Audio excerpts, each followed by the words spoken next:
We are now live on both Facebook and Zoom, and you can turn your cameras on. All right, panelists, we are now live on both Facebook and Zoom, and you can turn your cameras on. My apologies for that feedback. I don't think that will be happening anymore. Hello, everybody at home. Oh my goodness, we already have over 300 people on the call and lots more still joining. Hello, everybody. We are here for our event, Cutting Through the Spin, Russia's Invasion, NATO's Provocation, and Canada's Complicity. We're joined by Yuri Shaliazenko, Radhika Desai, Eve Engler, John Foster, Glenn Michalchuk, and Tamara Lorenz. My name is Bianca Mageni. I'm delighted to be here with all of you. Glenn, could you switch your camera on? And I'm with the Canadian Foreign Policy Institute, and we're one of the hosts and organizers of today's event. And you can find out more about the work that we do at foreignpolicy.ca. So again, for those of you who are just joining us, this is Cutting Through the Spin, Russia's Invasion, NATO's Provocation, and Canada's Complicity. So the Foreign Policy Institute is based in Montreal. That's where I am, which is situated on the traditional territory of the Kanien'kehá:ka people and the keepers of the eastern door of the Haudenosaunee Confederacy. And I also want to recognize the continued presence of the Métis, Innu, and Inuit folk on this land. I also want to thank our co-presenting organizations, World Beyond War, Canada, and the Canadian Voice of Women for Peace. Please do find out more about these excellent peace organizations and support their great work. I also want to let you all know that the chat is open for folks to tell us where you're tuning in from. We'd love to hear from you, but as always, please do keep your comments civil, cordial, free from racist, sexist, okay, fingers crossed, or otherwise harmful commentary. And so another thing I want to let folks know is that we are going to be having a Q&A after the speakers give their initial remarks. So please do post your questions in the Q&A box, which is separate from the chat. It's just easier to find your questions there. So just look sort of towards the bottom of the screen. You should see Q&A there. If you have questions for the speakers, please do post them there. Yeah, we'll take as many as we can, time permitting.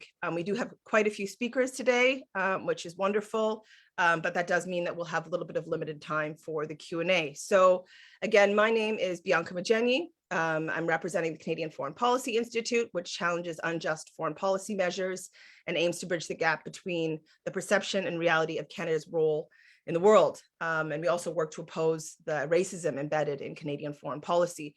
And we're reliant on our community to keep doing this work. So please do consider donating or becoming a sustainer at foreignpolicy.ca/donation.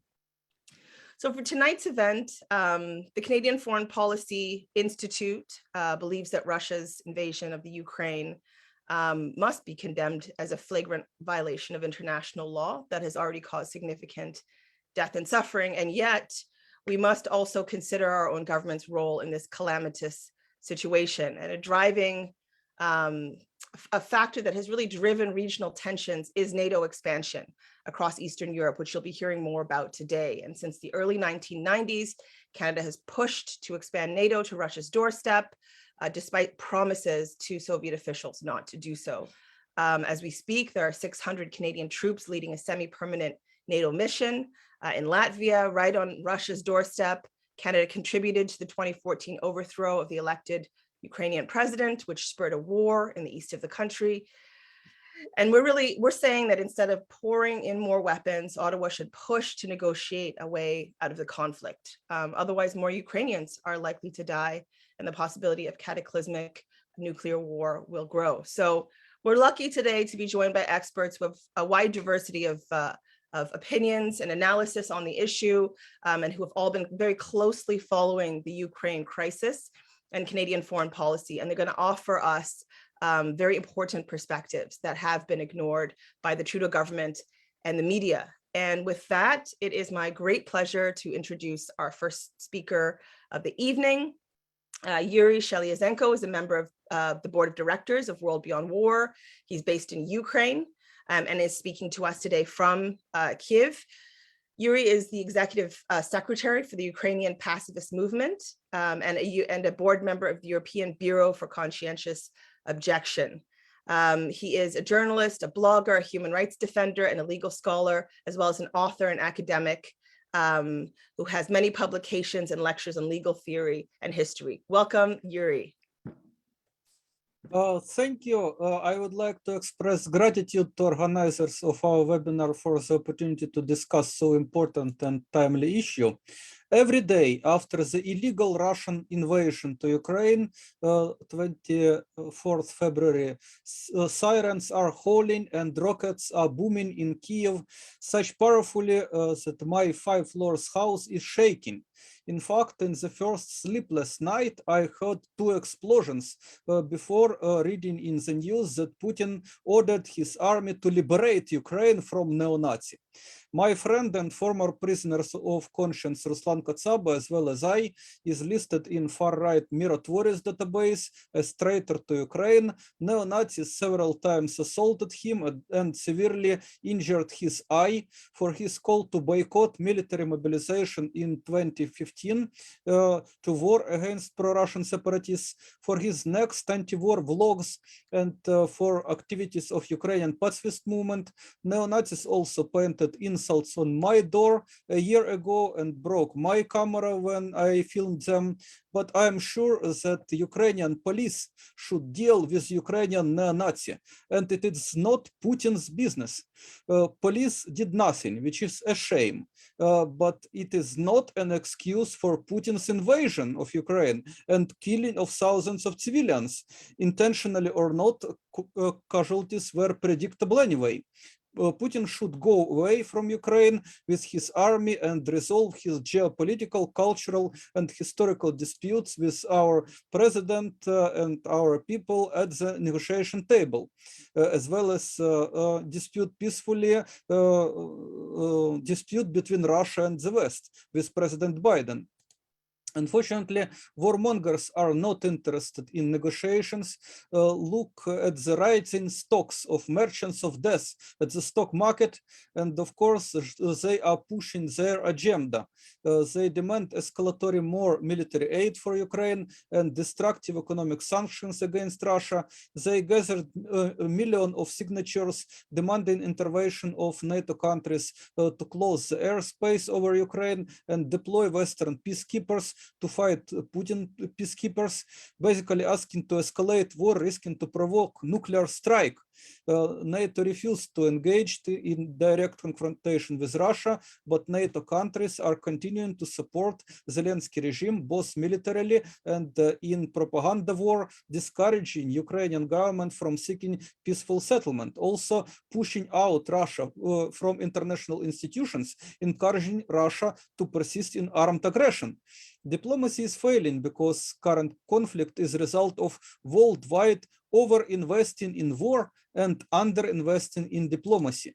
Perhaps Canadian economy is less corrupted by militarism than economies of other countries, since Canadian war budget is 23 billions and it is only 3 times exceeds Canadians' global affairs budget, 7 billions. In the United States, the disbalance is 10 times, in Russia 20 times, and in Ukraine 24 times. But Operation Unifier and other Canadian military aid and toleration of Ukrainian non-compliance with Minsk agreements and complete disregard to history and context of emerging conflict between the East and West, and inflammatory role of the United States-led NATO were contribution of Canada to escalation of conflict and current degradation. Ukraine became a battlefield of the new Cold War between the United States and Russia. 2 great powers are competing for control over Ukraine, using and inflating in their global power struggle militant nationalism of the Ukrainian government and similar militant nationalism of pro-Russian separatists in Donetsk and Luhansk.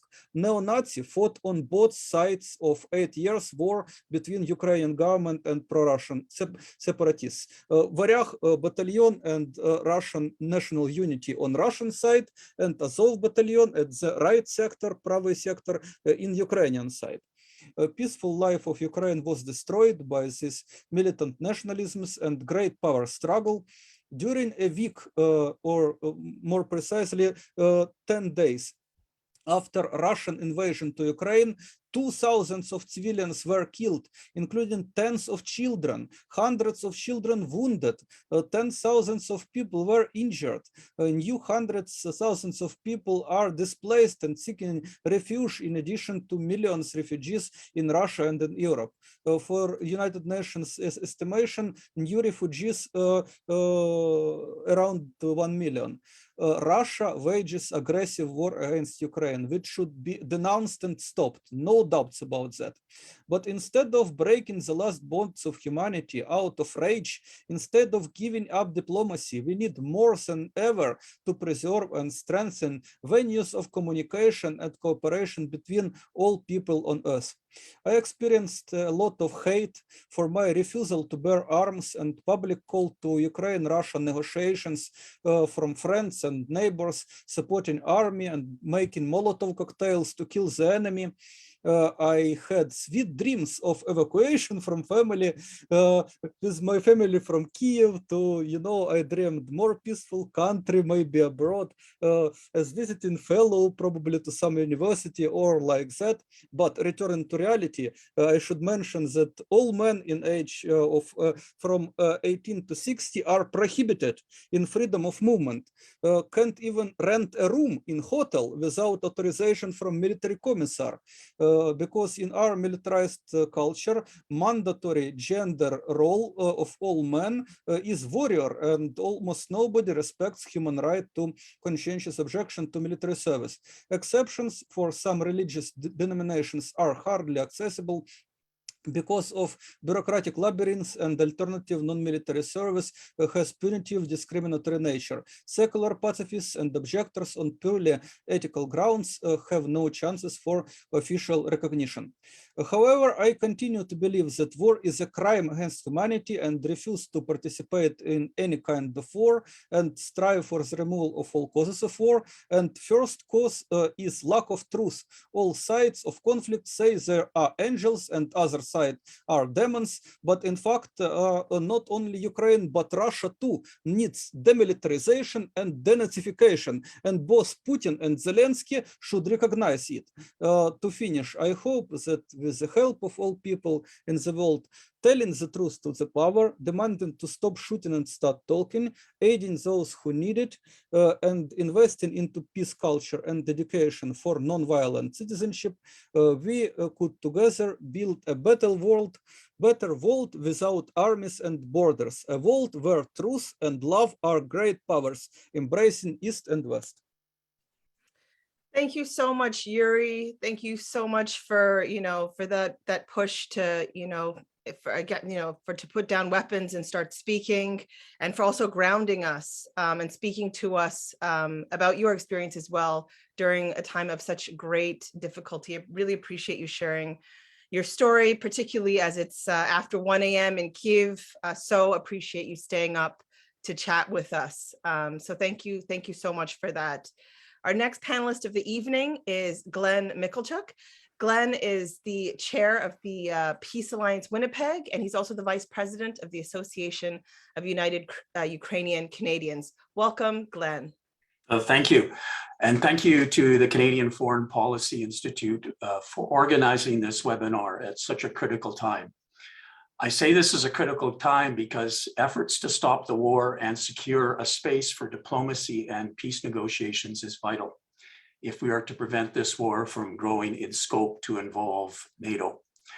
Our discussion tonight is important in mobilizing public opinion against the war and the urgent necessity to end it.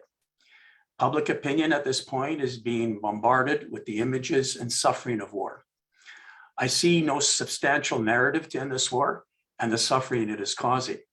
I especially don't see it in our politicians, with the exception of a few lone voices. In terms of the war now raging in Ukraine and how wide this war may grow, Canada bears significant responsibility, as do all the countries of the NATO alliance. Until the war broke out, the people of Ukraine were treated as pawns in the overarching and long-standing confrontation of NATO with Russia as NATO expanded eastward. This is in addition to the 8 years of civil war endured in East Ukraine following the violence of 2014 in what some call, including the Deputy Prime Minister of Canada, the Revolution of Dignity. That civil war resulted in an estimated 13,000 dead, 30,000 wounded, and 1 million people displaced from the conflict zone into Ukraine and Russia. Before this war, the victims of the civil war were forgotten, and this continued as tensions rose in January and February of this year. The OSCE began to report a record number of ceasefire violations in the Donetsk and Luhansk regions. I don't recall any statement of Canadian Foreign Affairs or any debate in Parliament for a ceasefire in those regions. During the 8 years of civil war, Canada's response was not to find solutions, but to better arm and train the Ukrainian military as part of its alliance with requirements for admission to NATO. It is not possible to give a full picture of the influence of the Ukrainian right wing in Canadian political decision-making in a short space of time. However, its history and role is very well documented by Richard Sanders, and I would encourage you to check out his work. The main vehicle for this influence is the Ukrainian Canadian Congress. The UCC is an organization of the Cold War, and the impetus for its formation was the Canadian state, as it took up the politics of the Cold War. The UCC and the Canadian state share the Cold War politics of the past and the present.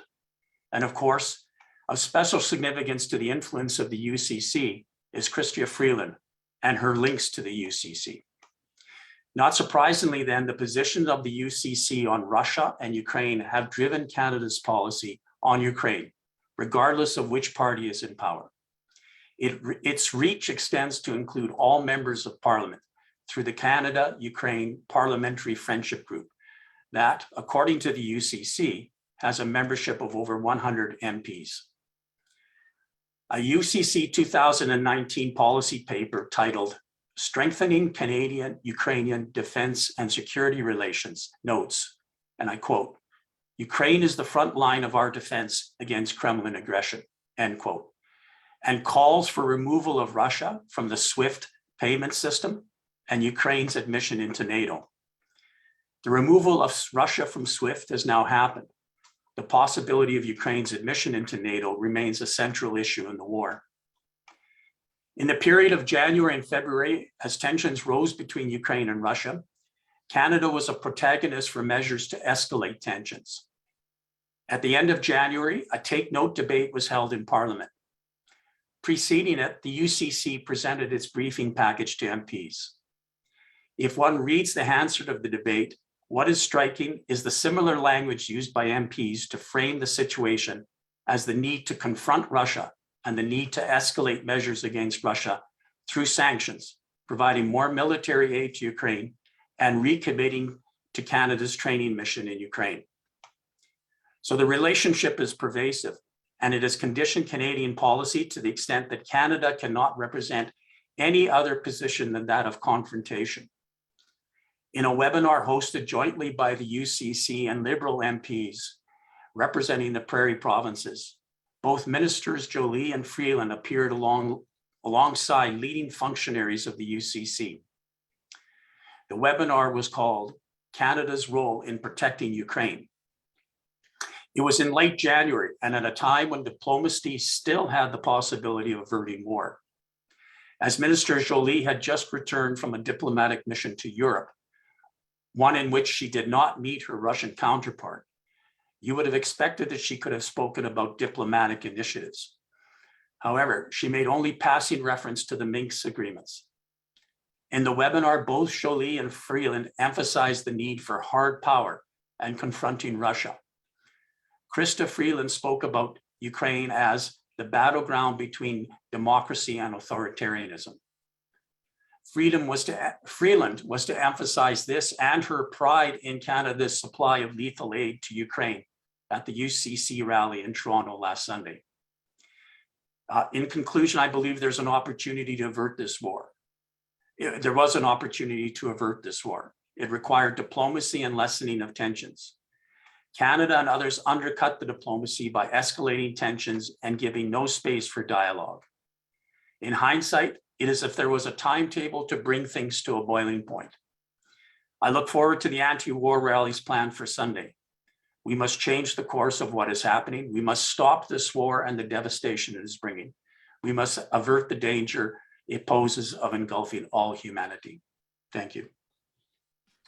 Thank you so much, Glenn. Thank you for so generously sharing your knowledge with us and for sort of enlightening us about the Ukrainian-Canadian Congress's influence on the Canadian government and showing how this is not all one-sided as well. And also just want to really thank you for your anti-war activism over the years. And really looking forward to hearing more from you in the Q&A. I want to let people know that there are quite a few of us on this call. There's 508 participants tonight. Delighted to see all of you here. Again, please do say hi. For those of you who have questions, please put them in the chat and we'll get to as many as we can. Our next panelist of the evening is Radhika Desai. Radhika Desai is a professor at the Department of Political Studies and Director, Geopolitical Economy Research Group at the University of Manitoba in Winnipeg. She's the president of the Society for Social Studies, and she also has proposed a historical materialist approach to understanding world affairs in her book, Geopolitical Economy After U.S. Hegemony, Globalization, and Empire, which was published in 2013. Welcome, Radhika. Thanks very much, Bianca. And I must say, I can't say how much I appreciate both the previous presentations by Yuri and Glenn. So let me make my own little contribution here. So I have entitled my presentation, The US War Over Ukraine. And I hope it'll be clear why I do this. The conflict that the West calls Russia's invasion of Ukraine and Russia calls its special military operations for Ukraine's demilitarization and denazification is not a conflict between Ukraine and Russia. It is a phase in the hybrid war that the West, led by the US, has been waging for decades. In this phase, it takes the form of a war over Ukraine. The US wages this war to stall its historic decline, military, economic, and imperial, and to prevent power from shifting to China and to other countries that stand up to it, and particularly China because it has become a pole of attraction in the world economy.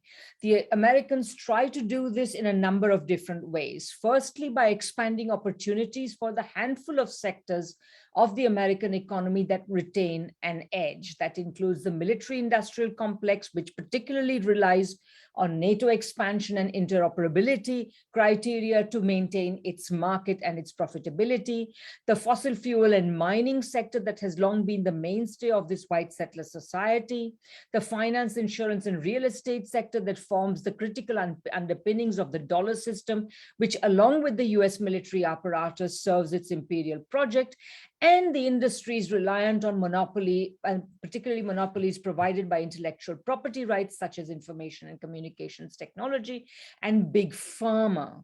One moment's reflection will tell you that all these sectors rely on the use of force around the world.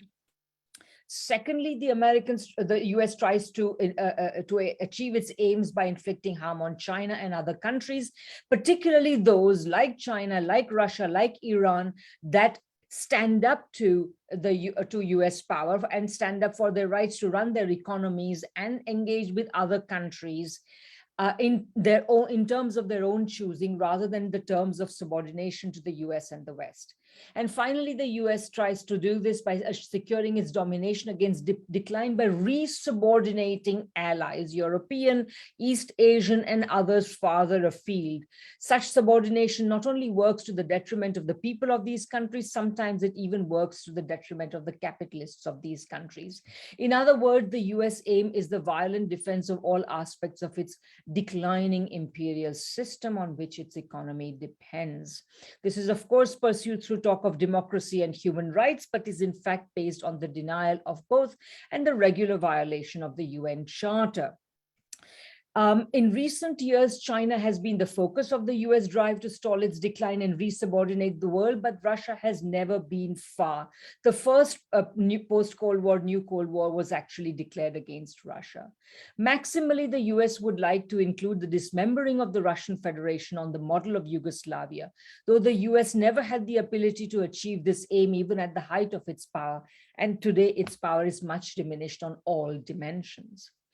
Whether you think that the US hybrid war against Russia became active when it goaded Russia into entering Ukraine on the 24th of February 2022 by refusing to negotiate in good faith, by constantly constantly encouraging the Ukrainian government to continue the civil war in the eastern part of Ukraine, or in 2014 with the Maidan counter-revolution and coup d'etat, or in 2008 when the US provocatively offered NATO membership to Georgia and Ukraine, or in 1999 when NATO expansion began, or we can even go back to the breakup of the Soviet Union, which the US encouraged, and the shock therapy it subsequently imposed.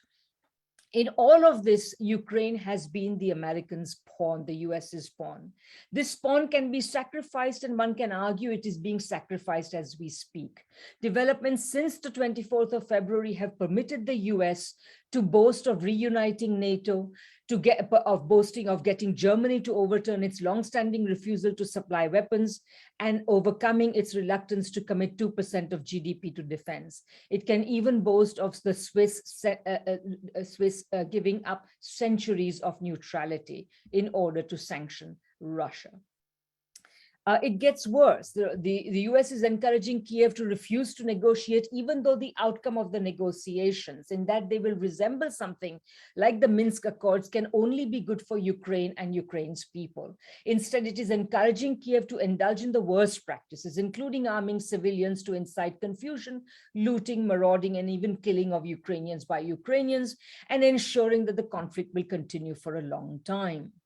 The racism that reporters, opinion makers, and policymakers, and even many ordinary citizens of Western countries in favoring refugees from Ukraine, and the racism of Ukrainians, or at least some Ukrainians, who kept underlining how European their country, and their cities are, have recently made the headlines. Bad as these things are, however, it is not the end of the story of racism involved in the conflict over Ukraine.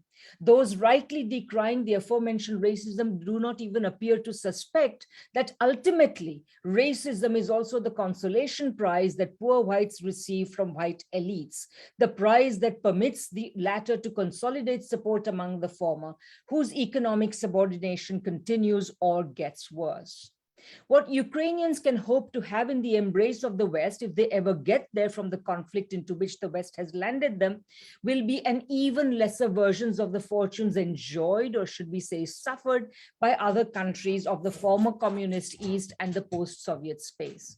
In return for permitting the West the privilege of gutting their manufacturing to eliminate competition to Western corporations, of taking over the most lucrative parts of the economy, and of exploiting the natural resources and cheap labor in situ, bereft of properly functioning economies, the people of these countries are offered the dubious privilege of traveling throughout the continent of Europe, so that ex situ they can earn low wages as farm workers and service sector workers, and yes, consider themselves white and European as a consolation prize. How will this conflict unfold? It is unlikely that the US can unseat Putin, and we can talk about that in the Q&A. In this setting, as far as I can tell from sources that do not subscribe to the anti-Putin hysteria being whipped up in the West, and from what's possible to know while Russian operations are still ongoing, is that Russia is seeking what it says, the demilitarization and denazification of Ukraine without occupying it. Putin cannot by any stretch of the imagination think that he can occupy Ukraine. If he wanted to take over the LPR and the DPR, the Donetsk and Luhansk People's Republics, he could have done it long ago. He did not for 8 years and counting. It is entirely possible, however, that the Russians may not achieve their stated aims or may botch them. After all, the Russian military and command are not infallible. The morale of troops who are being ordered to fight against a people who they are not only metaphorically, but often really their cousins, is not assured, and an opposition within Russia to a war that is distressing for the same reasons may mount. I do not know a single Russian who is not distressed by this conflict. So let me stop by saying stop US imperialism, end NATO, and more positively, I think one can do a lot worse than endorse China's 5-point position. That to advocate respecting and safeguarding the sovereignty and territorial integrity of all countries and abiding by the UN Charter. To pay attention to Russia's legitimate security concerns and to ask all parties to exercise restraint and avoid the situation from deteriorating further, to prevent a large-scale humanitarian crisis, and engage in diplomatic efforts conducive to a peaceful resolution to the crisis. And finally, that do not agree with Security Council resolutions that readily and lightly invoke the authorization of the use of force and sanctions. So I will end there. Thank you. Thank you. Thank you, Radhika. It's so wonderful to have this broader historical perspective from you and this context, also exposing the power dynamics and geopolitics at play. And looking very forward to hearing more from you in the Q&A. I also want to remind people that links are being posted in the chat. Rachel Small from World Beyond War has been posting quite a few links, including to anti-war actions that are taking place globally on the 6th, as well as across Canada this weekend. So please do look out for those and join where you can. And for those who are asking, yes, this will be rebroadcast, the session, to both YouTube and Facebook. And again, a reminder to place your questions in the Q&A box. So we'll now be hearing from Yves Engler. Yves is a Montreal-based writer and political activist. He's published 12 books. His most recent books include House of Mirrors, Justin Trudeau's Foreign Policy, as well as his newest, Stand on Guard for Whom, A People's History of the Canadian Military. Welcome, Yves. Thanks, Bianca. Thanks, everyone. First of all, I think that it has to be absolutely clear that we condemn Russia's violation of international law and what is clear war crime, getting towards what the Americans did in 2003 with their invasion of Iraq. The war has obviously already left thousands of people dead, probably will be leading to thousands more dead. It's already engendered a whole bunch of push for increased military spending in Canada. Fossil fuel interests are seeing in the war a justification for pushing greater fossil fuel extraction and pipelines. Unfortunately, this is going to be have long-term, I think, quite negative effects for most of humanity, not just, of course, for Ukrainians who are the primary victims. Having said all that, I think it is important, it's essential, quite frankly, if we want to lessen the damage that is wrought by this invasion, to look at and get a sense of Canada's role in contributing to this conflict. And there's a number of different ways in which Canada's contributed. An important way that doesn't get enough discussion is that Canada has been pushing to expand NATO eastward from right after the time when Western officials promised Gorbachev and other Soviet officials that they wouldn't move 1 inch east with the reunification of Germany. So Jean Chrétien, immediately when he came to office in late '93, began pushing for Poland and other countries to join NATO.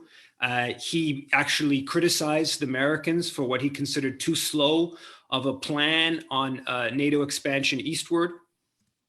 And then in '97, NATO summit, where they agreed for 3 countries to join NATO, the Canadian position was actually to criticize the Americans for not allowing more countries. And I think the plan was 6 that Chrétien wanted at that point.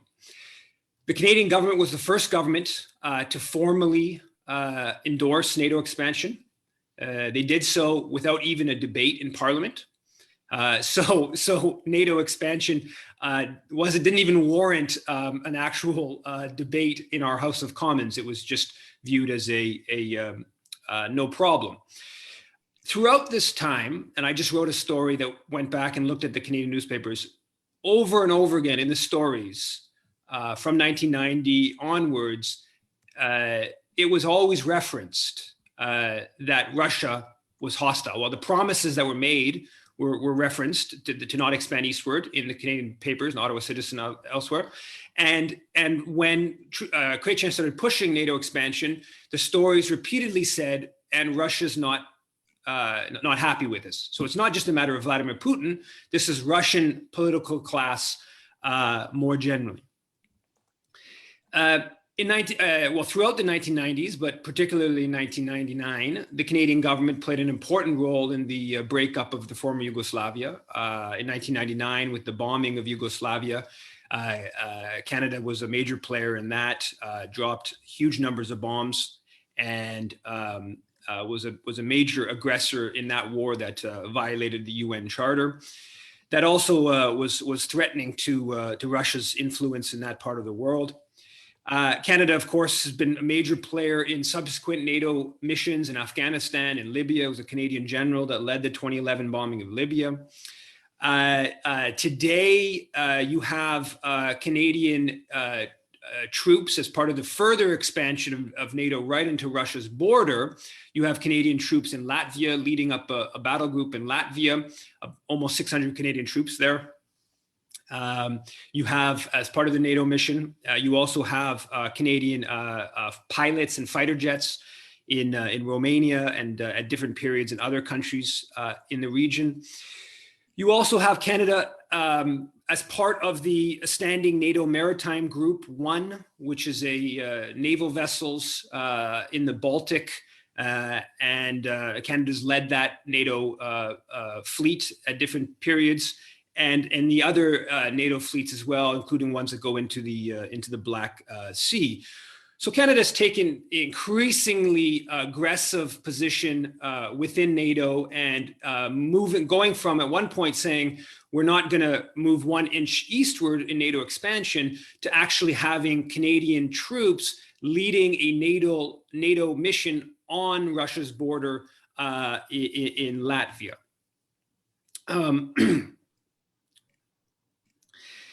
At the same time, the Canadian government has pressed for Ukraine's adhesion to NATO.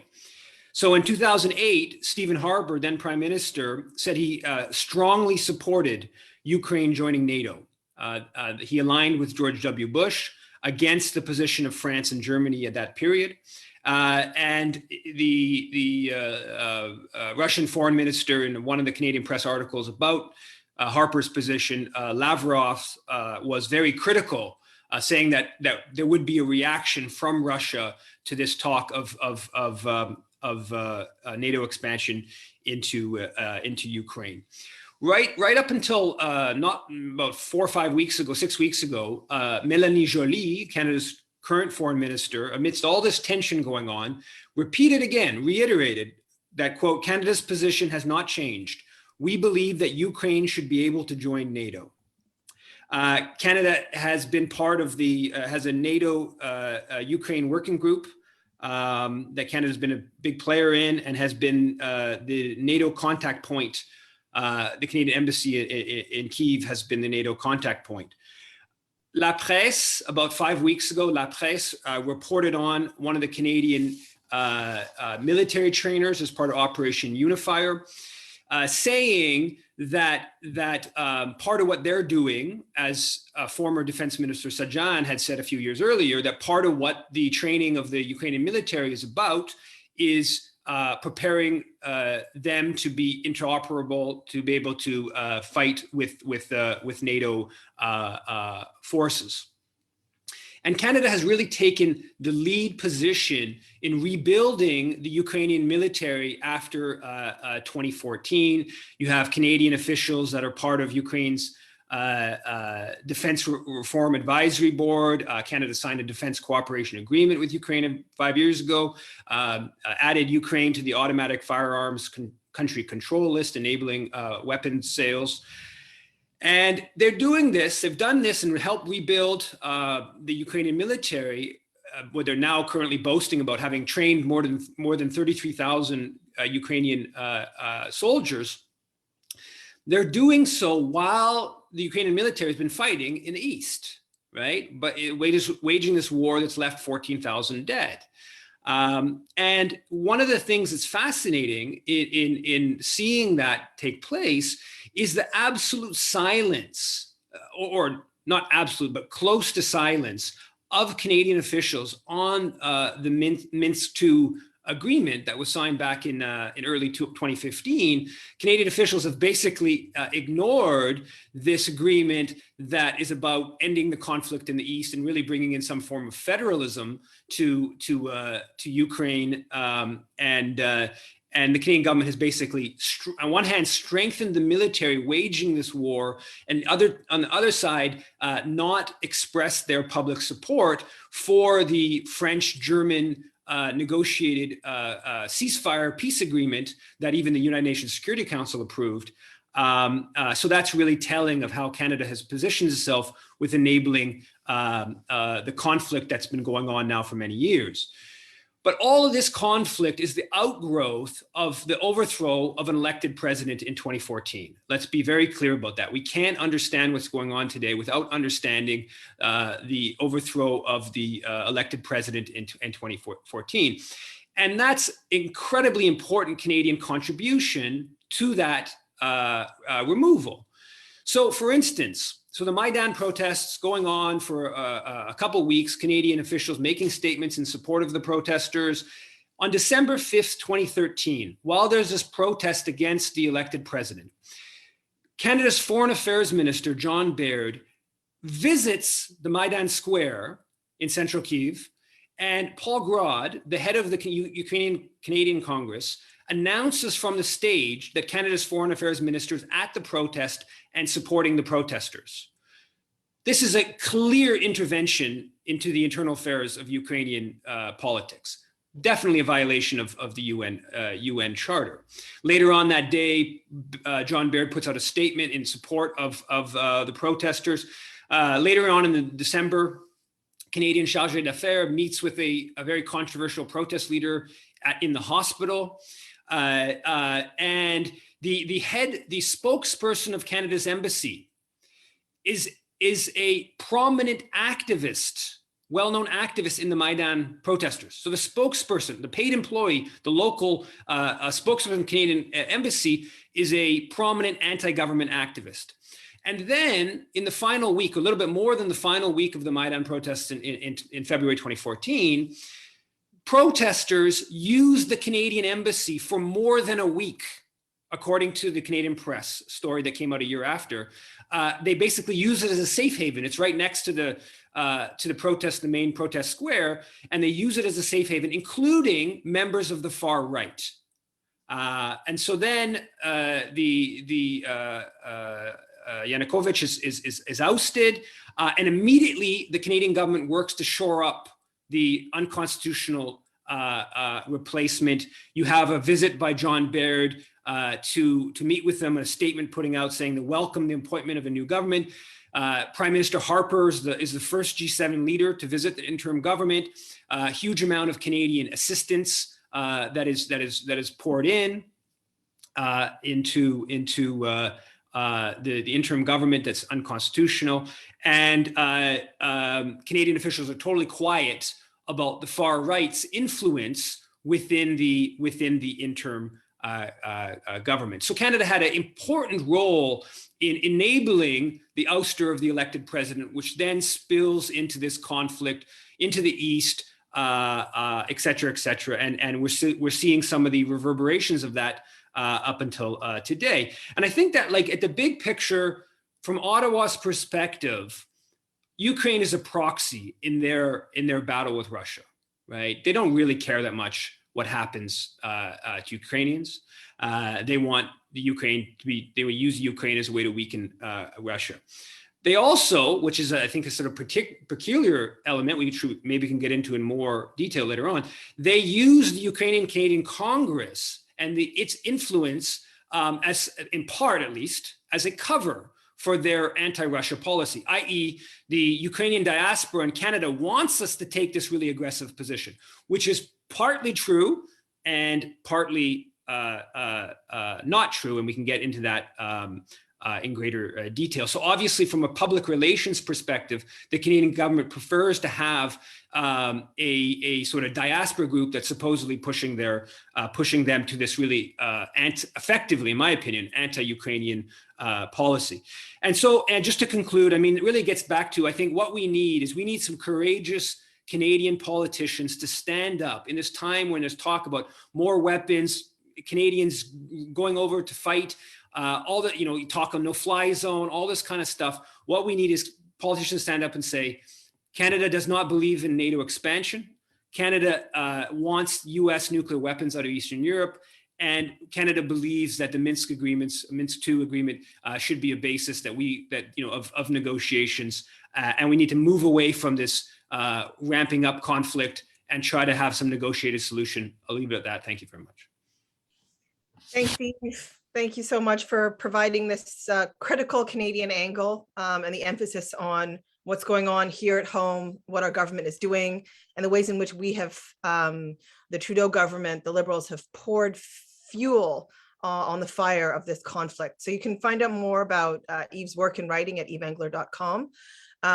There's over 520 people on this call. It's fantastic to see this level of engagement and interest in these perspectives, and these are very important perspectives. Following on from what Eve has said, we also ask that you share our action alert, which is calling on the Canadian government to prioritize diplomacy over militarization and have the courage to call for negotiations as a way out of the conflict. And we'll be sharing a link to that in the chat. You can message all MPs at once and make that request of them. So our next speaker of the evening is John Foster. John is an international petroleum economist. He's the author of the book Oil and World Politics and several recent articles on petroleum and geopolitics. He's held positions in the World Bank, the Inter-American Development Bank, BP, and Petro-Canada. Welcome, John. Thank you very much, Bianca.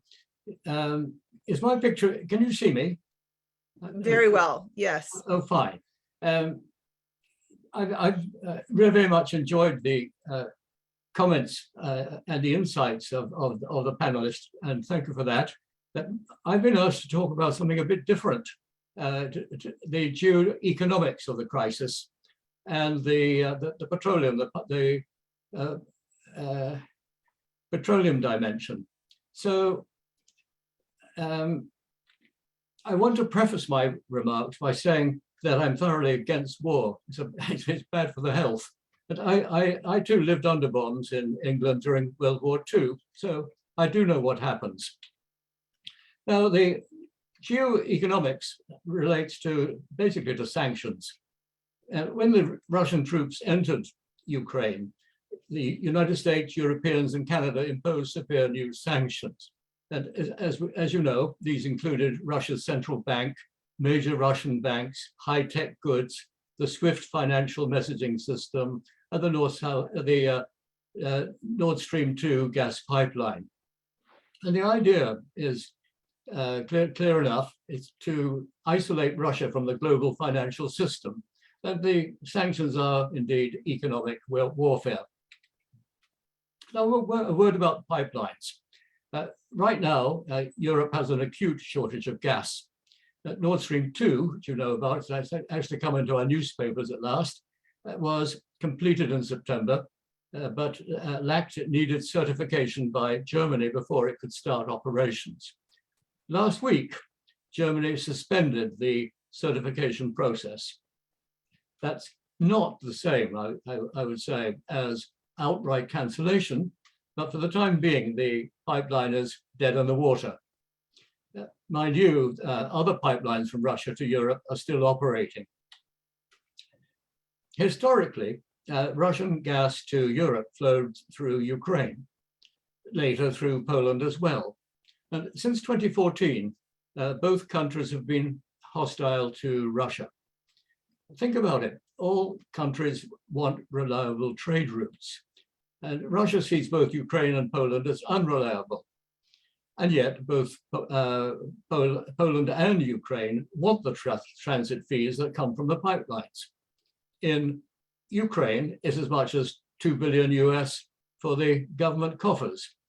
And I'm pleased to see that thus far pipelines across Ukraine are continuing to operate during the conflict.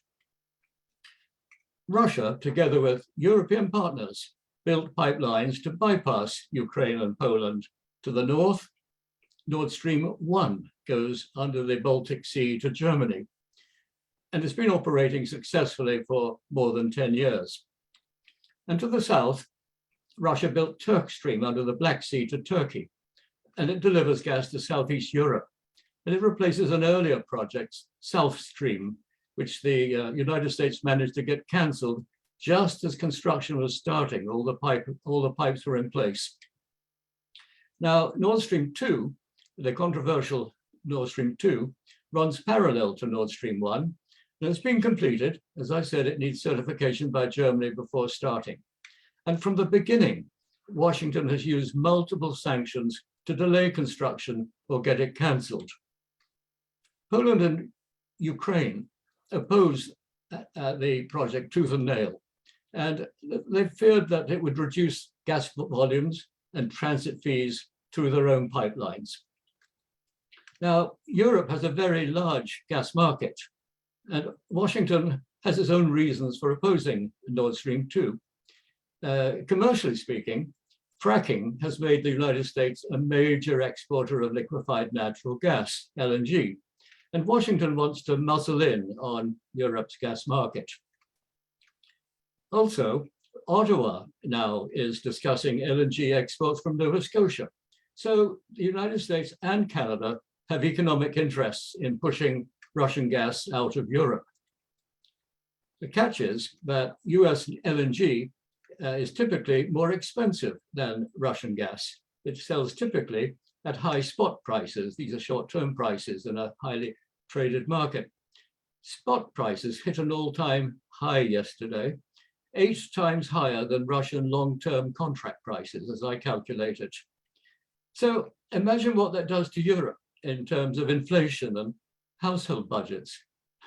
Indeed, here I must say, in Ontario, I see prices at the pump are going higher and higher. Now, Europe cannot eliminate Russian gas. In my view, other countries cannot supply enough. So by design, these new sanctions on Russian banks and access to SWIFT have loopholes to let Europeans keep buying and paying for Russian oil and gas. Now, it's a fact that Western oil companies like BP, in particular BP, ExxonMobil, are pulling out of Russia.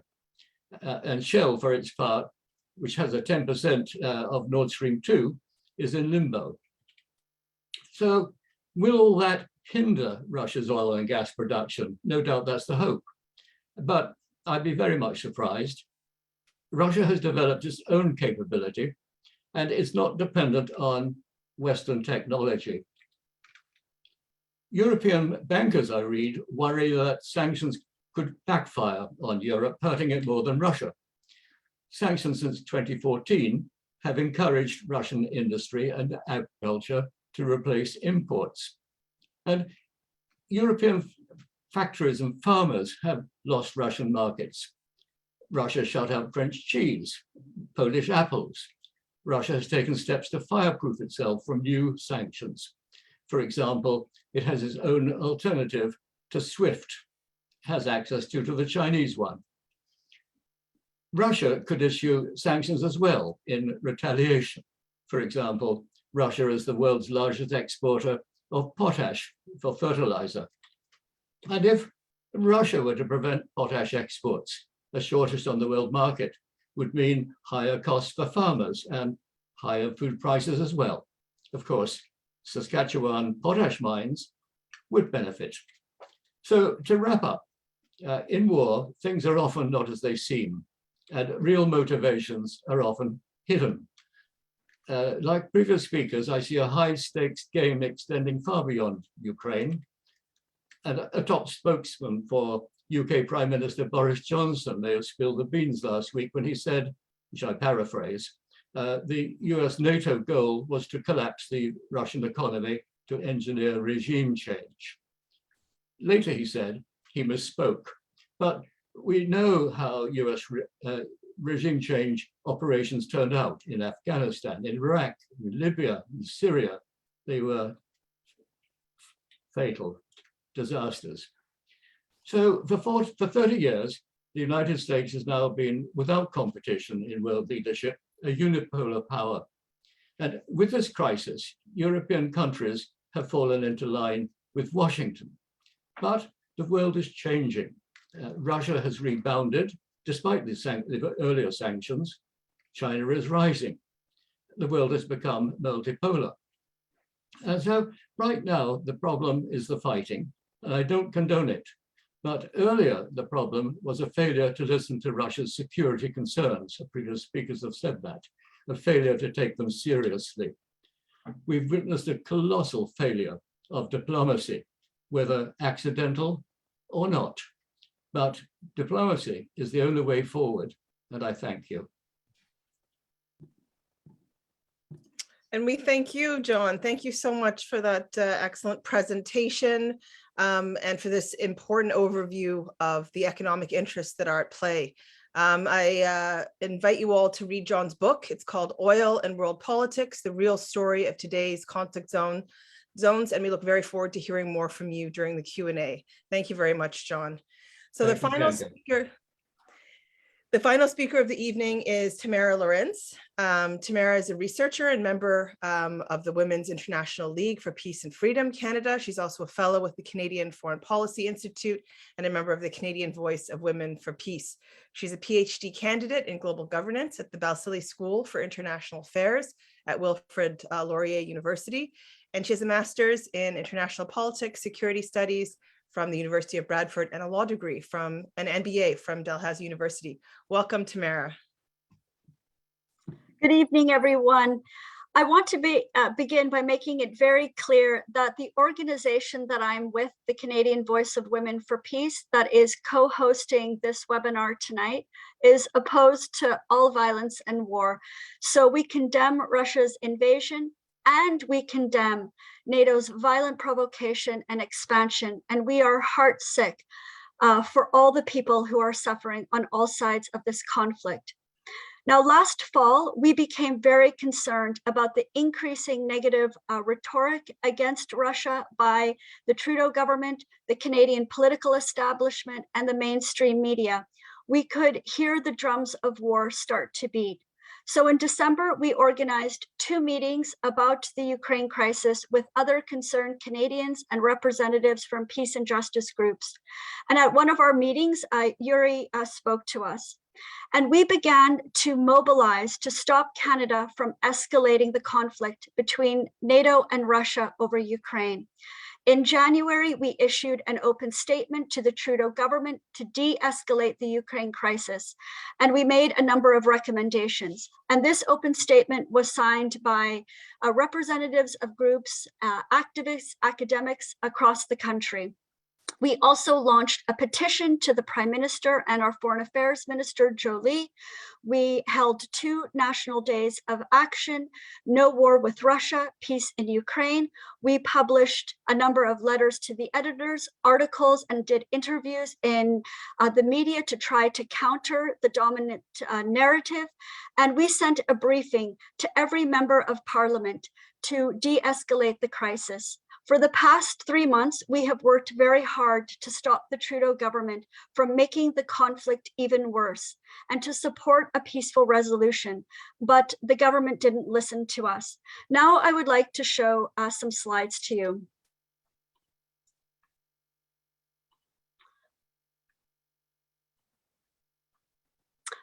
I hope you can see these okay. Another thing that I did was complain to the CBC for its poor biased reporting. The CBC has failed to give adequate coverage to the Russian perspective, to challenge the NATO expansion, to give voice to the critical peace perspectives At the end of January, I sent a written complaint to the CBC ombudsperson about the bias, half-truths, and distortions. You can read my complaint in full at the PeaceQuest website, and I would like to encourage you to complain as well to our public broadcaster. I want to focus on one area of the media spin, and that's the issue of provocation. The Trudeau government and the media are saying that the Russian invasion is unprovoked. That is patently untrue. In 2019, the Pentagon-funded think tank, the RAND Corporation, published a report entitled Overextending and Unbalancing Russia. It called for sending lethal aid in Ukraine and undermining Russia's image abroad, among many other horrible things. And this is what the United States has been doing with Canada's help against Russia and in Ukraine for the past 3 years. And I encourage you to read this report. This is a map from the Organization for Cooperation and Security in Europe, the OSCE. In 2014, the OSCE established the Special Monitoring Mission for Ukraine. It is an unarmed civilian mission present on the ground 24/7 in all regions of Ukraine.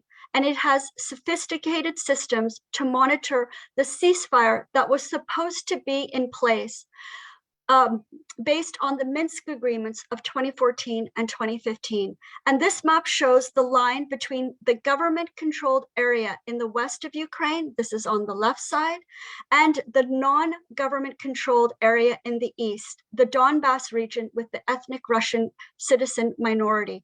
And this comprises the People's Republics of Luhansk and Donetsk on the right side.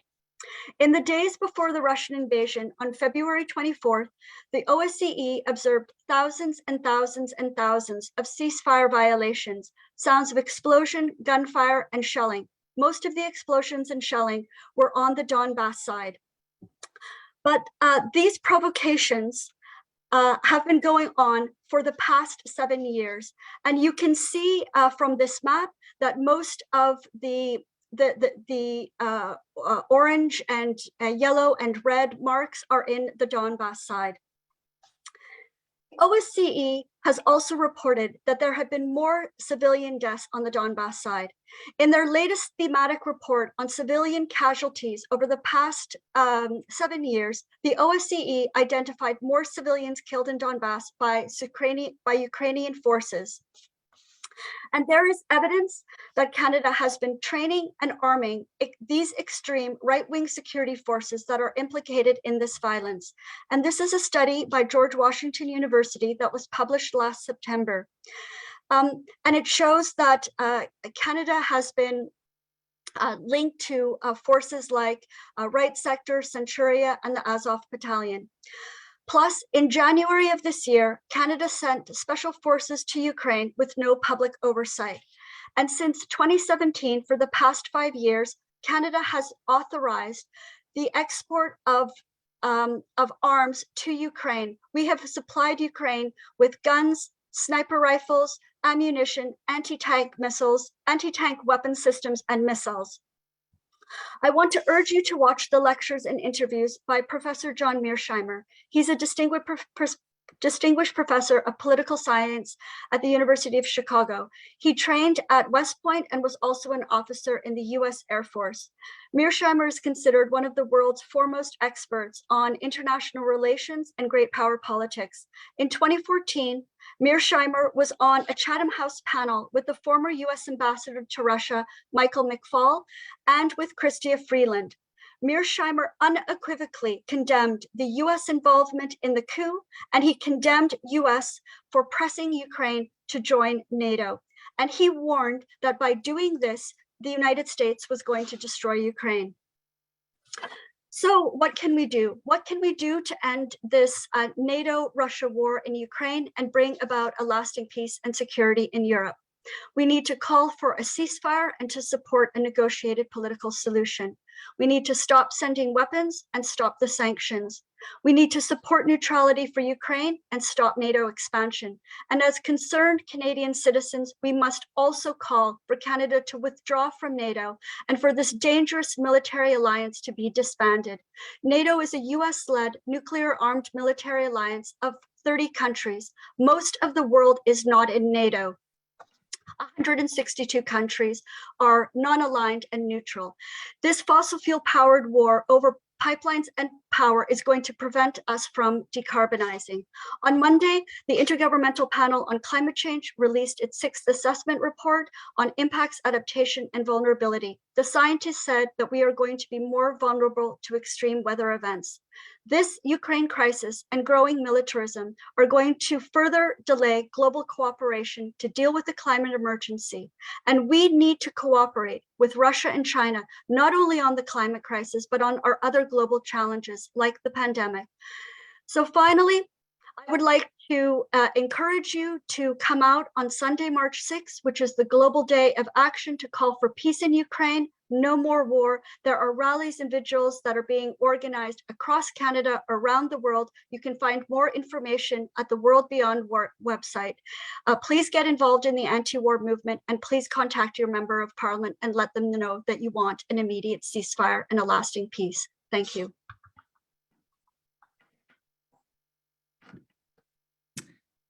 Thank you so much, Tamara. Thanks for that terrific overview of the media spin. Thank you for sharing your experience with CBC as well, and for highlighting pathways to peace as you so often do. So I want to echo your call for people to find out more about the Global Day of Action and the actions taking place over the weekend in Canada.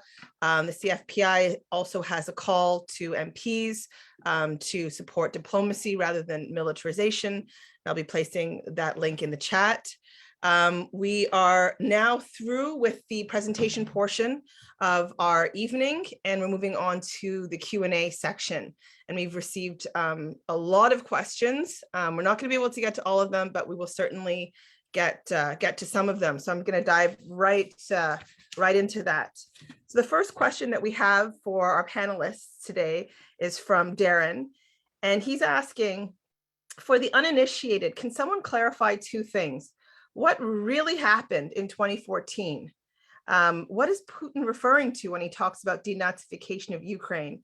And how real and important is fascism in the Ukraine? So perhaps I'll start with Yuri. Okay, it is an interesting question why today Ukrainians are calling fascists Russian and Russians are calling fascists Ukrainian. It is because indeed our political structure, our public governance is very outdated, like a century ago.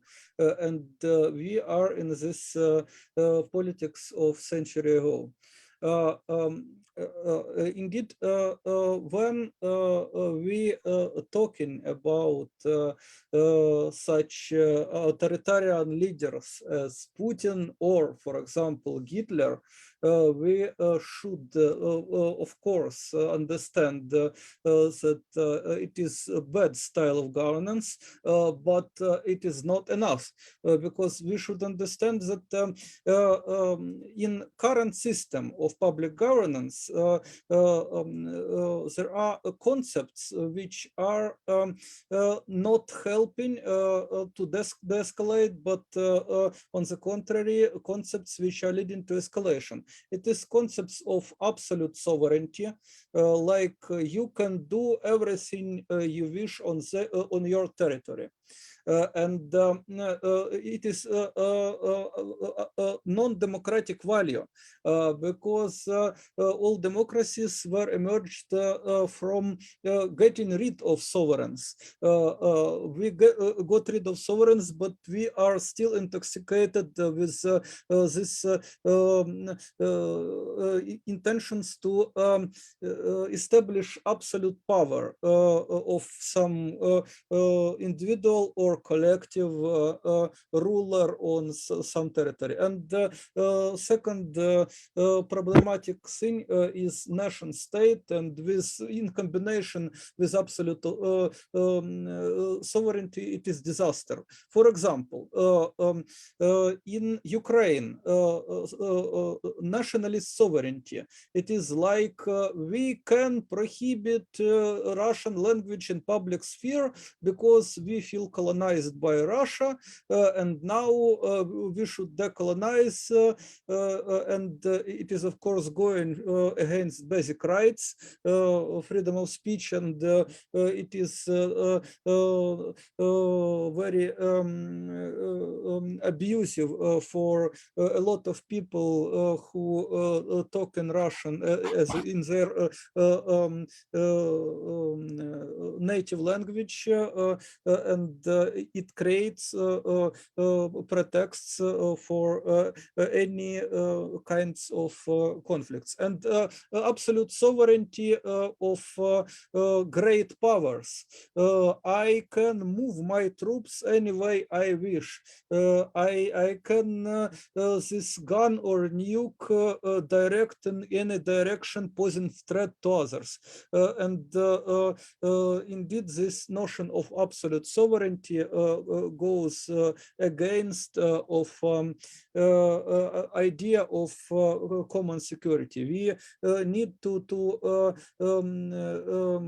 subordinate any sovereignties to common interests, and we should transform sovereignties to autonomy according to Universal Peace Plan developed by Immanuel Kant in his wonderful pamphlet Perpetual Peace.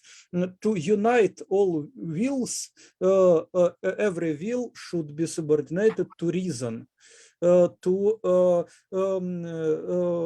making any will the law only in the case if this will have a maxim which is universal maxim. Thank you, And Yuri. Oh, sorry, keep going. it is a way for universal peace. Yeah. Thank you. Would anyone else like to comment on that? What really happened in 2014, and how real and important is fascism in the Ukraine? Either of those, Radhika. Yeah, thanks. I would just like to say that much as I love to label people I don't like, really don't like fascist. Fascism is not just a bad word; it's a historical category. It refers to, I mean, if I understand it correctly, and I have read a lot about it because I'm interested in the right-wing movements, both around the world, but also in India, where we have a very real fascist-inspired movement. But so as a consequence, I've read a lot about this, and I'll tell you this. There are many different forms of exceptional bourgeois rule, authoritarian forms of bourgeois rule. You can have military dictatorship, you can have other forms of dictatorship, and among them, fascism is distinguished with at least one very critically important difference. That is, fascism mobilizes para-state force as an accessory to state force in keeping down the people. So keeping down workers' movements, people generally, etc. And so in this context, if you understand this, then you understand what happened not only in Europe in the 30s and 40s and so on, but also 20s, 30s and 40s, but also you understand that in Ukraine, there is a tradition of fascism that goes back to the war. When the Nazis occupied Ukraine, they actually had collaborators, local collaborators who formed themselves in the form of, essentially Nazi collaborators. And so that tradition comes down from that. And in the present context, what we find is that every time you have a neoliberal government, neoliberal governments are rarely very popular, and particularly in the context of, of countries that are not as rich and prosperous as first world countries, etc. The capacity of the state to give people enough concessions is even more limited. And in this context, fascism is often bred. And so in the case of the Ukrainian government, fascist elements are part of the government. So I think somebody pointed out, that the police should act against fascism. But really, when you have fascism, it's precisely the police are not going to act because they are they are accessories to state power. And this is what we have to understand. So this kind of situation can only be resolved by a popular uprising, which is well organized and is capable of taking on fascism, or as we saw in the case of the Second World War, through war, although wars are not the most satisfactory ways of doing this, by the way, because as we all know, the denazification of Germany or Italy it was far from thorough, let me put it that way, after the war ended. So I'll just end there. Thank you, Radhika. I just wanted to add a bit about 2014, and I don't in any way claim to be an expert in this at all, but I have to say that there was clearly a popular uprising. There was clearly lots of people protesting the government, but Yanukovych won in 2010. His party won the most votes again in 2012, and then he was overthrown at the start of 2014. The country is very divided. It's been, if you look at all the elections, it's been very close. Usually had been, regional division on which way people voted. So additionally, the Canadian government, John Baird, is not going to protest, going to a protest that was some sort of progressive protest, right? The Canadian government, the American government were stoking the protests because they saw that the protests would serve their geopolitical interests and their economic interests.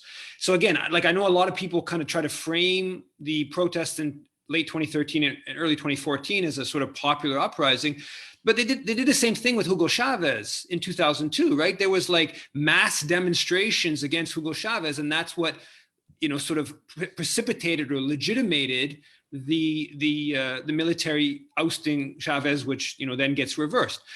I'm not claiming that Yanukovych is similar to Chavez either. I don't think that that's correct either. But but the point is clear that this was an ouster of elected president. Canada had its electoral monitors on the two elections in 2010 and 2012.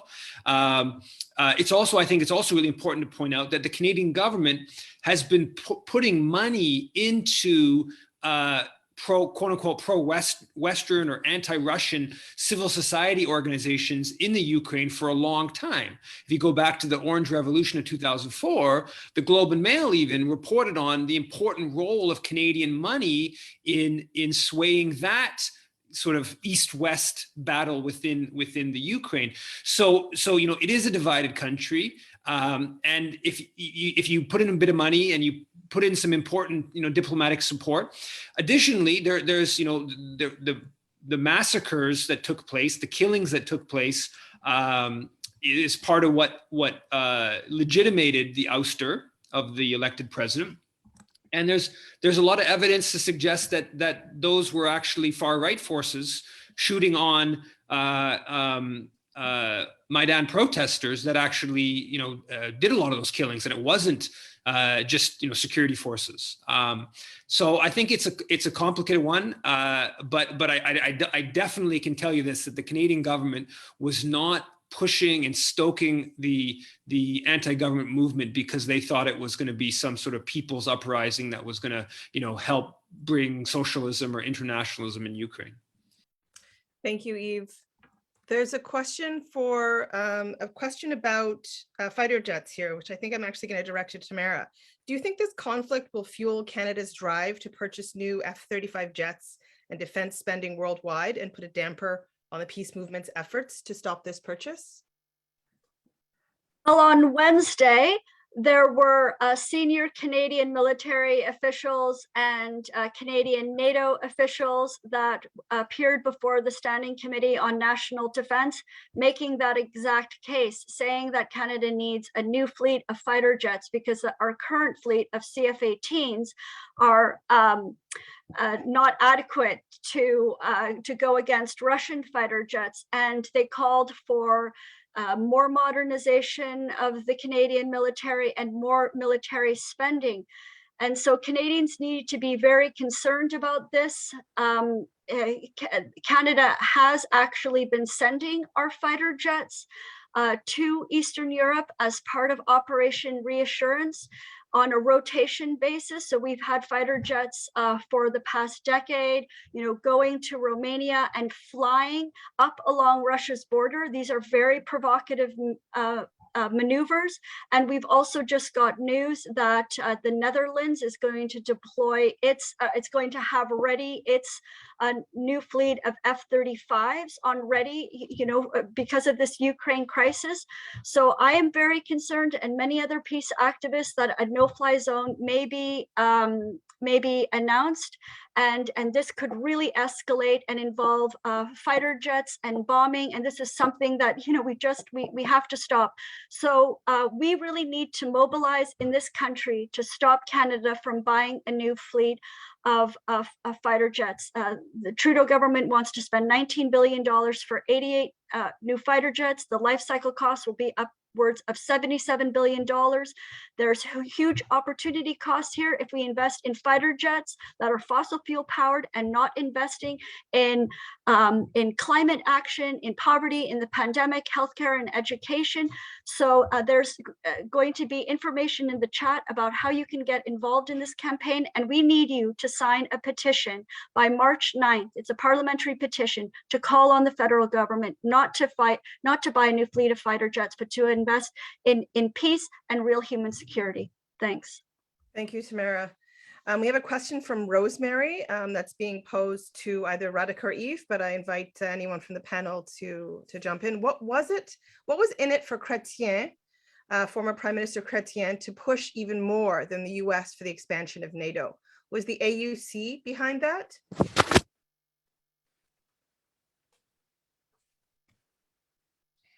Well, sorry, Lee, why don't you go first? Yeah, well, I mean, I think that Canada was one of the three countries that set up NATO in 1948, right? There were secret meetings before it was established, the US, Britain, and Canada. Canada has been a huge proponent of NATO all the way through. Jack Granatstein, a very establishment right-wing military historian, in 2007 said something to the effect of, since NATO's creation, 90% of our military has been focused on NATO. So we hear a lot about UN peacekeeping and all that stuff. And even if you go into what the 1956 peacekeeping mission, in fact, it was designed to protect NATO between the division between Britain and the US over the Suez crisis. So Canada's been a big proponent of NATO all along. There's many elements to that. In understanding that, is that Canada is very close to the U.S. and the U.S. in part NATO was in part about bringing the former colonies under sort of the newly emerging U.S. geopolitical umbrella and the sort of newly post-World War II U.S. empire. I think that another part in understanding all of this that we need to be, it's a I think very horrible reality, but I believe it is the reality of Canadian foreign policy, is that we're removed, right? Canada's removed from the horrors, all the flows out of the horrors of what's going on in the Ukraine. In some ways, it's very cheap for the Canadian political class, business class, to be pushing this stuff, right? The economic consequences, human consequences are fairly limited. We're very far away. So I think that that's an element in understanding the sort of aggressive Canadian posture on, what's the big downside if we expand NATO right to Russia's border and it elicits, what it's in part, what it's eliciting today, right? French and German capitalists and economic interests and other interests have much more at stake than the Canadian government has. So I think that's a variable in understanding this. I don't know enough. I haven't looked at it close enough to know the ins and outs of the lobbying that was going on at the time of Chrétien's decision. But my guess is it fits more with the broader history of Canada's promotion of NATO, which I also should say is that there's a military industrial complex component to this, right? Part of what NATO expansion is about is as I think Radhika pointed out earlier, it's about getting all those former Warsaw Pact and Eastern European countries buying US military equipment, right?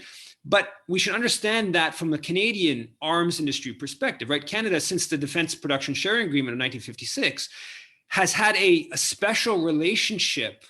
Basically, Canada's arms industry is allowed to export into sell to the Pentagon as if it's as if they're American companies, right? So they're totally integrated in American arms exports, right? There's all these studies that show, you know, each bit of export of Canadian arms to the US, it leads to a comparable amount to somewhere else, right? So the greater there are American military exports to, you know, Eastern Europe, the greater that is for the Canadian, mostly component makers of US arms systems.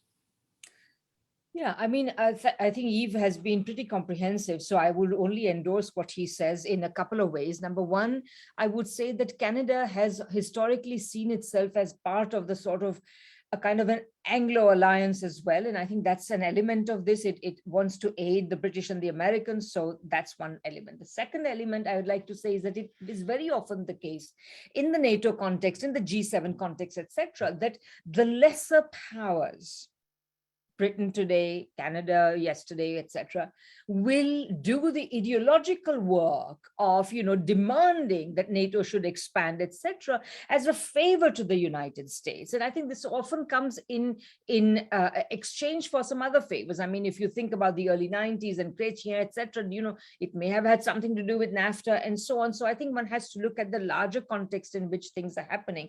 So right now, Boris Johnson has done a lot of favors to the ideological propaganda against Putin by making certain outrageous comments.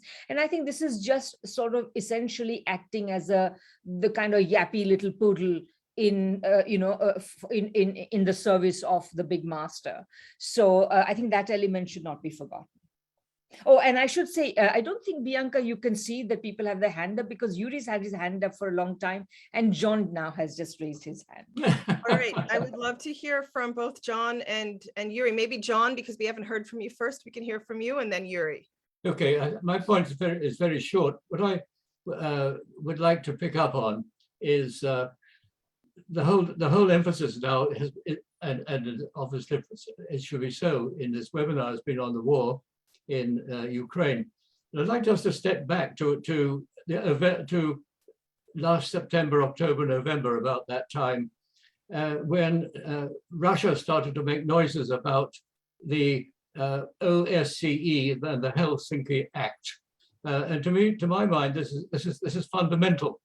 The OSCE was set up in 1975. It's nearly 40 years ago. And everybody who signed on to it agreed, including Canada, was to guarantee indivisible security for all. And this is something the Russians have been stressing. There are right now 57 members, or rather participating countries in the OSCE. And what Russia pushed hard in December and again in January with individual letters to all the not every member of the participating country in the OSCE, but many of them, was that they wanted an individual reply on how did those countries reckon they were going to undertake this guarantee of indivisible and equal security for all. If the United States had come back on that one, which was incorporated also into the draft treaties that the Russians submitted to the United States and the NATO in December, I don't think we'd have seen this pickle. We wouldn't have seen this war. But the United States, Canada, and Western Europe basically ducked it. France reached out to Russia on this one, and to a lesser extent Germany, but clearly now that's they're in line with Washington. So I think what we're seeing is a complete failure of Western diplomacy, and I think I'll leave it at that. Thank you, John. Yuri. It is, in my view, very dangerous simplifications that 2014 violent power grab happened only because of fascism in Ukraine, and that's why we need popular uprising or even external intervention of Putin. No, it is not so simple. What has happened indeed in 2014 is that Russia and the West created in Ukraine networks their clienteles. Ukrainian nationalists were sponsored by the West, and many of old families, like those who live in Canada, were facilitators. And Russia sponsored Russian nationalism in Eastern Ukraine, and both nationalist clientele were very archaic in political culture, and that's why it escalated inside Ukraine, and then it was escalated outside Ukraine. So why I read it in chat, wonderful thing Linda Christian wrote. What we really need is an international body and international constitution that has teeth, that facilitates resolution of conflicts independently of any great power. And what I am trying to say is we live in an important time when we have archaic culture of violence and developing culture of peace on the other hand, and we have as a fact, as a reality, global market of ideas, global market of finances, goods, labor, and so on. This global market needs global governance, and global governance already emerged from United Nations and other international organizations. This global government will inevitably rise, and only one important question is it would be democratic government, or it would be a government based on military alliances, on absolute sovereignty. Of course, based on culture of peace, it will be democratic global governance, but logic of structural violence, capitalism, and so on leads to tyrannic, imperial global governance. And this imperial global governance is the main cause of conflict between the East and West. So instead of some sort of violent uprisings, we need non-violent, global movement, global civil society. We need development of peace culture, which will help, which will facilitate development of global governance based on the culture of peace, on technologies and knowledge how to govern our home planet Earth, our common people, humankind, without excessive violence. That's the main issue of today. Well, on that note, Yuri, we have a question from Pat, who says, do you believe Putin can be stopped by pacifist acts? He's threatened nuclear war if anything interferes with him achieving his ends. A Russian win will mean two non-democratic authoritarian governments will be leading the world. If Republicans are elected in 2024 in the US, driven by racism, will also become autocratic. This, according to Pat, will spell the end of freedom and democracy in a world left to autocrats and oligarchs, only Of course. enriching themselves. So, I mean, I think I'll pose this question to several of you, and also Glenn. We haven't heard. Yes, from you. yes, of course, Putin can be stopped by non-violent action, and Russian people, which are courageous, I applaud their bravery. They are already started to stopping Putin's war machine, and it is so powerful movement that Putin now is trying to liquidate independent internet, independent markets in Russia, he will not succeed in it, because archaic thinking is always not succeed when contemporary technologies, contemporary knowledge is used for development of society. Thank you, Yuri. Glenn, could we hear from you on that issue? And also there's another question that's been posed about Chrystia Freeland's part in this, especially when, so Tina says, I have serious uneasiness regarding Chrystia Freeland's part in all this, especially when she holds up red and white neo-Nazi flags in the crowd. Are we in a conflict of interest because of the influence she's exerting in this conflict? I'm wondering if you could comment on this, and also whether you believe Putin can be stopped by pacifist acts. Okay, let's take the question of Chrystia Freeland first. Chrystia Freeland is acting completely in line with her politics and her political ideology. And I don't think there's any conflict of interest in that regard. I mean, and if you look at what the Canadian government has been doing, as I said in my opening remarks, this is part of their policy. This is part of their direction in the world. So it's a dangerous one. It's very dangerous, but I don't think it's out of keeping with what Canadian policy's been, and I don't think it's out of keeping with what Chrystia Freeland wants to do. It's a very dangerous situation that politicians are so closely linked with these kinds of movements. That is a very dangerous situation. I think it's very important, though, that that we have in Canada political movement against war, and that we begin to look at having politicians and political parties that actually have platforms against war. In some of the demonstrations in the Canadian peace movement, you've seen the slogan, Canada needs an anti-war government. And it does need that. And the only way it's going to get that is if our politics move in the direction of trying to breaking with what has been everything that in the past. So for example, the question of getting Canada out of NATO, it's extremely important.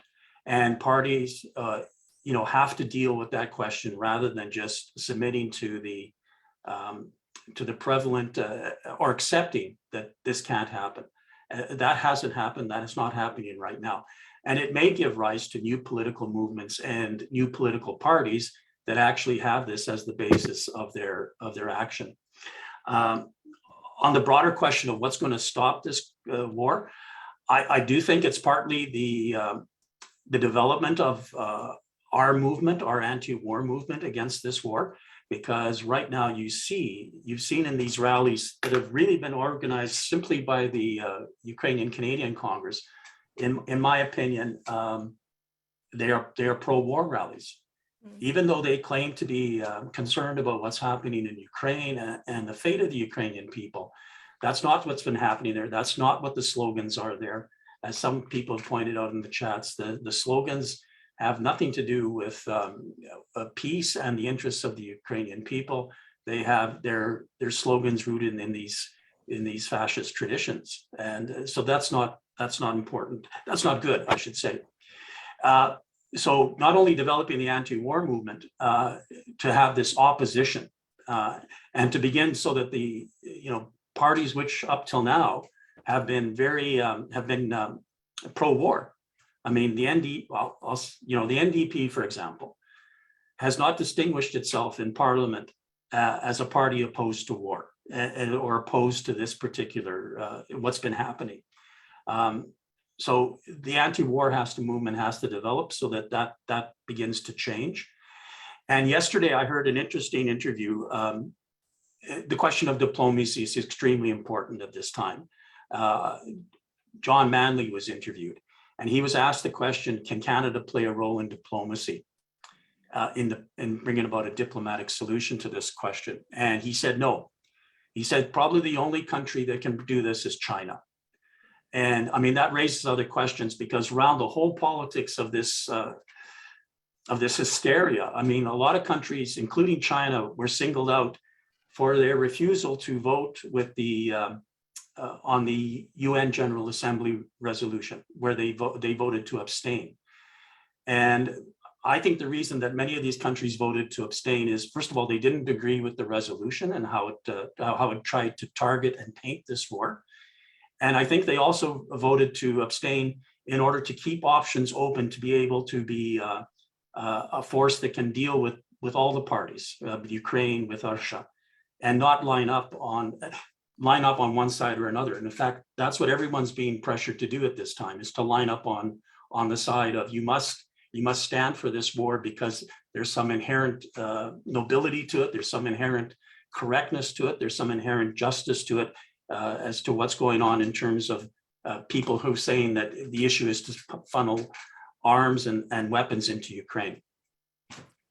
Thank you, Glenn. And I think we're going to have to wrap up soon. We're going to take one last response from Radhika. And also, Radhika, if you could give us your announcement as well about the upcoming event.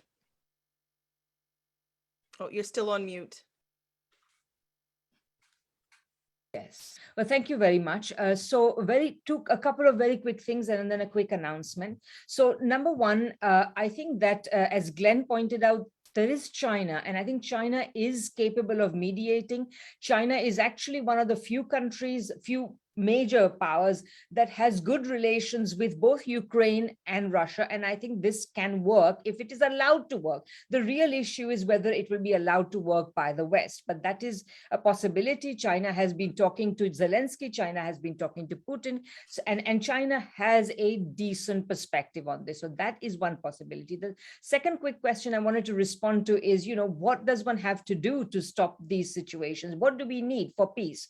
Do we need better international organizations? And I don't want to deny that international organizations are very important, but I would say the UN Charter is about as good at it as it gets. And the fact of the matter is that the West and the United States have repeatedly violated the UN Charter with impunity.